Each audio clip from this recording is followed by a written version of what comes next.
অ্যাফিডেভিটের বিয়ে বা কোর্ট ম্যারেজের যে বিয়ে আমরা জানি, এটা আইনের ভিত্তি কতটুকু বা শরীয় আইনের ভিত্তি কতটুকু? প্রথম কথা হচ্ছে যে আমাদের দেশের আইন অনুসারে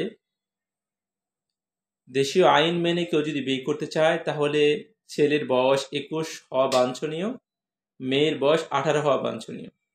এর আগে যদি তারা বিয়ে করতে চায়, শরীয় আইন অনুসারে বিয়ে করার পূর্ণ অধিকার তাদের রয়েছে। সুতরাং 18 বছরের অল্প হোক বা বেশি হোক, যদি শরীয় আইন অনুসারে যদি বিয়ে হয় তাহলে শরীয় আইন অনুসারে বিয়েটা জায়েজ। অপরদিকে যদি অ্যাফিডেভিটের মাধ্যমে বা কোর্ট ম্যারেজের বিয়ে আমরা যেটা অনেক সময় শুনে থাকি, অনেকেই করে থাকেন, এই ক্ষেত্রে যদি ছেলে এবং ছেলের ক্ষেত্রে 21 বছর, মেয়ের ক্ষেত্রে 18 বছর, এটার যদি কম হয়, তাহলে যদি অ্যাফিডেভিটের মাধ্যমে বিয়ে যদি হয়, তাহলে আইনত এই বিয়ের কোনো বৈধতা থাকে না।